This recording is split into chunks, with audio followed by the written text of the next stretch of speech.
बिस्मिल्लाहिर्रहमानिर्रहीम। मेरा नाम फैसल याद है। आज कि आप देख रहे हैं हमारा यूट्यूब चैनल। आज की खबर के साथ आज बड़ी मज़े की दो खबरें हैं हमारे पास। एक तो खबर ये है कि जिसमें आपको पीटीआई, दूसरी जो हमारी मुर्सी सियासत की जो जमातें चल रही हैं, इन दोनों के दरमियान आपको फ़र्क पता चल जाएगा।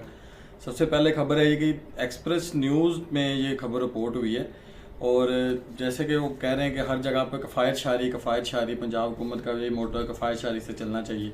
मगर ये पंजाब हुकूमत में जो कफ़ायत शारी चल रही है आजकल, वो इसमें पहले भी आपको पता है, सबसे पहले जो हमारी 3 करोड़ रुपए की गाड़ी के टायर डलवाएगी, उसकी पोशी डलवाएगी, वो तो बेचारी मरीम नवाज साहबा तो वो बेचारी अपनी बचत ही करती रहती हैं।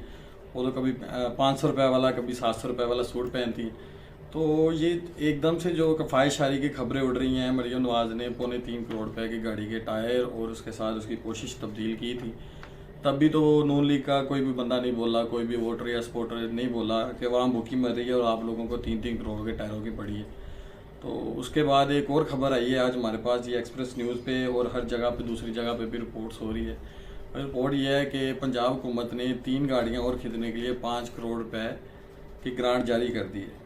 जी हाँ, ये 3 जो गाड़ियाँ हैं, ये अक़लीती वज़ीर हैं पाकिस्तान में, अक़लीती अमूर के सरदार रमेश सिंह, इनको सिख गुरुद्वारा के अकाउंट से जी 3 ट्रांजैक्शनें वसूल हुई हैं और तीनों ट्रांजैक्शंस में उन्होंने मतलब कफ़ायत शारी की इंतहा कर दी है। एक ट्रांजैक्शन जो पहली हुई है उनको 3 करोड़ 36 लाख की हुई, दूसरी जो हुई 1 करोड़ 50 लाख की, तीसरी ग्रांट जो है वो 2 करोड़ रुपए से ज़ायद की रकम की हुई है। तो ये 5 करोड़ रुपए इन्होंने, तकरीबन इससे भी ज़्यादा बन जाते हैं। ये 5 करोड़ रुपए की अगर ये 3 गाड़ियाँ खरीदेंगे तो इनसे कोई नहीं पूछेगा। मतलब नून लीग में आज तक इन्होंने जो भी कफ़ायत शारी की है, इन्होंने जो भी उल्टा काम किया है, वो तो एक ही बात कहते हैं, मियाँ साहब ने कह देता तो हो गया। वो ब्लाइंड ट्रस्ट अक्खा बंद करके यकीन करते हैं। मगर किसी ने आज तक ये पूछने की हिम्मत नहीं की इनसे कि भाई ये आप पैसे कहाँ पे खर्च कर रहे हैं, ये हमारी कौम का पैसा है, ये कौम पे लगना चाहिए, ये कहाँ पर आप पैसा यूज़ खर्च कर रहे हैं हमारा। तो आज इसी कफ़ायत शारी को मद्देनज़र रखते हुए इन लोगों ने 3 गाड़ियाँ मज़ीद 5 करोड़ रुपये में ख़रीद ली। तो ये 5 करोड़ रुपया जो है, ये हमारे और आपकी आवाम की टैक्सों का पैसा है जो ये हुक्मरान यशियों पे उजाड़ते हैं। अभी ये देख लें आप, नून लीग में मरीम नवाज़, शहबाज शरीफ, ये जो भी कर लें इनसे कोई पूछने वाला नहीं है। इसी तरह पीपल्स पार्टी है, जो बिलावल भुट्टो जो मर्ज़ी खरीदे, जो मर्ज़ी बेचे, जो मर्ज़ी कर लें, मतलब इनको कोई पूछने वाला ही नहीं है। इनका तो सारा कुछ ही खुद का इन्होंने ऑन किया हुआ है हर चीज़ को। आपके जो वज़ीर आला हैं अलीमीन गंडापुर साहब, खैबर पख्तूनख्वा से, उनकी गाड़ी के लिए, उनकी ट्रैवलिंग के लिए एक समरी भेजी है। मिशाल यूसुफ जई साहब हैं, इनकी कोई वज़ीरा है, उन्होंने ये भेजी थी। उन्होंने भेजी है कि सेक्रेटरी समाजी बहबूद के लिए गाड़ी ख़रीदनी है। मतलब उन्होंने समरी तैयार करके भेजी है, उसके लिए ग्रांट दी जाए। तो इस पर पाकिस्तान तहरीक इंसाफ का जो वोटर है, उन्होंने वावेला मचा दिया। उन्होंने मतलब इतनी चढ़ाई की है उनके ऊपर। उन्होंने कहा कि यहाँ पर गरीब आवाम मर रही है, भूख से मर रही है, यहाँ पर खाने के लिए पैसे नहीं है, बिजली और गैस के नरका पाए दिन बढ़ा रहे हैं, पेट्रोल की कीमत इतनी बढ़ गई है, होशरुबा इजाफा हो गया महंगाई के अंदर। मगर इनको कोई होश नहीं था। पीटीआई वालों ने इनसे, जो सपोर्टर है, इनके वोटर हैं, उन्होंने पूछा भाई आप क्या कर रहे हैं, हमें गाड़ियाँ नहीं खरीदनी।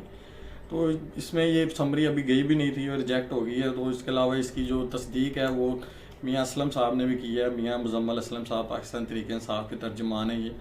इन्होंने भी मतलब अपनी कहा है रिपोर्ट में कि मेरे दफ्तर तक कोई गाड़ी ख़रीदने की समरी नहीं है। इस वक्त कफ़ायत शारी के पासदार पर कारबंद हैं, जिसमें नई भर्तियाँ, बैरून मुल्क सफ़र, नई गाड़ियों की ख़रीदारी पर पाबंदी है।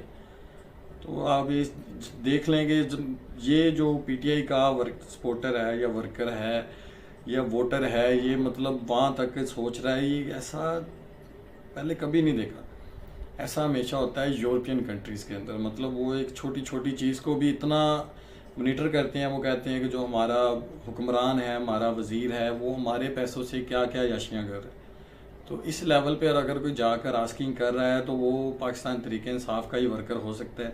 तो इसी वजह से मतलब जो पाकिस्तान में अगर तब्दीली देखी जा सकती है तो वो पाकिस्तान तहरीक इंसाफ की ये पॉसिबल हो सकती है। मतलब वही हो सकता है, इसके अलावा तो कोई नहीं। जो मियाँ साहब कह देते हैं वो हो जाता है, जो बाकी कह देते हैं हो जाता है। इसके अलावा जी एक और ख़बर है मेरे पास, वो ख़बर थोड़ी सी बुरी ख़बर है। वो ख़बर ये है कि साइफ़र केस में इमरान खान साहब की जो तारीख़ है वो 22 अप्रैल तक चली गई है। तो केस के पहले तो वैसे ही कुछ नहीं है, केस ने खारिज ही होना है, मगर ये 22 अप्रैल तक चली गई है। इसका मतलब है कि खान साहब को भी 4 दिन और लग जाएंगे बाहर आने के लिए।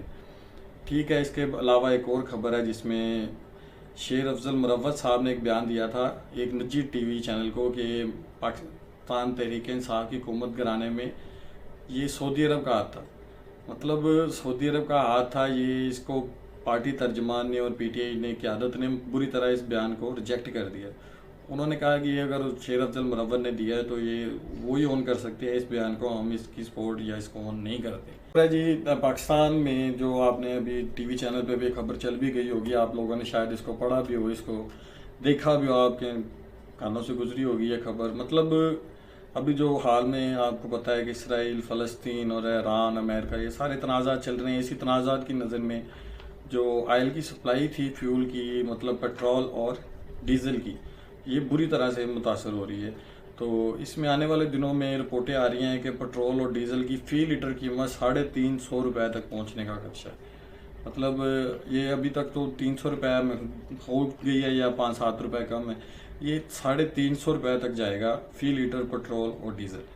तो ये 350 रुपये लीटर अगर कोई लेगा तो वो इमरान खान साहब की हुकूमत में तो एक लोग कहते थे कि 145 रुपये में भी नहीं मिलना चाहिए पेट्रोल। ये तब तो आलमी मार्केट में भी तेल की कीमतें बढ़ रही थी, अब तो आलमी मार्केट में भी तेल की कीमतें नहीं बढ़ रही। वो मतलब अब जंग की वजह से आकर थोड़ी सी प्राइसेस में और सप्लाई की वजह से इसकी प्राइसेस हाई हुई हैं और डीज़ल और पेट्रोल 350 रुपये लीटर तक जाएगा। इसका मतलब है कि यूरोपियन क्रूड ऑयल जो है वो इस टाइम $90 फी बैरल पे सेल आउट हो रहा है और इसी तरह दुबई क्रूड ऑयल जो है वो 89.11 सेंट्स पे सेल आउट हो रहा है। और 20 मुल्क जो हैं वो जिन्होंने तेल निकालते हैं, दुनिया के बड़े मुल्क जो हैं, वो भी 90 से नीचे इसको लेके आने को राज़ी नहीं।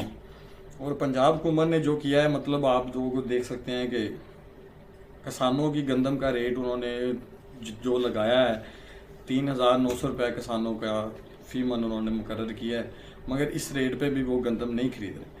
तो जो किसानों का बुरा हाल हो चुका है, उसके बाद ये फ्यूल प्राइसेस है, किसान तो पहले पिस रहा था, ऊपर से ये जो प्राइसेस और बढ़ेगी, इसमें से थ्रेशर भी चलती है, ट्रैक्टर वगैरह चलती है, मशीनरी चलती है, तो ये सारे मामलात जो हैं वो किसान मज़ीद मुश्किल में आ जाएगा, वो इसमें पिछक जाएगा। खबर है जी, नवाज शरीफ साहब और मरियम नवाज साहब ने कल रोटियां बांटी हैं लाहौर में तंदूर पे जाके। मतलब ये कि लोगों को फुद्दू बनाया हुआ इन्होंने, ये इनका जब दिल करता है जाते हैं, जहाँ दिल करता है जाते हैं। ये 16 रुपये की रोटी है, आपको मैं ये तस्वीर चल रही होगी, आपको दिखाते हैं। मतलब ये आप देखेंगे इन लोगों ने जो बनाया है अभी, ये सारी सिक्योरिटी है, अवाम का हसार बनाया है, गरीब बच्चे हैं छोटे छोटे, वो पीछे लटक रहे हैं, लाइन बना के लटक रहे हैं। वो 16 रुपये की रोटियां बांटने गई हुई है मोहतरमा, और साथ में मियाँ साहब भी खड़े हैं, सिक्योरिटी वाले भी हैं। मगर ये अवाम को अब समझ आ चुकी है कि ये ऐसे नहीं चलेगा, ये मामलात ख़राब है। आप अवाम को उस तरह पे लेके जाए, उस हद पे लेके जाए, उनके सोर्सेज को इतना बढ़ाएं कि वो 16 रुपये की रोटी खरीदने के लिए इस तरह लाइन में जलील ना खाओ, धक्के ना खाए। तो मियाँ साहब को मेरे ख्याल से इस बारे में थोड़ा सा सोचना चाहिए।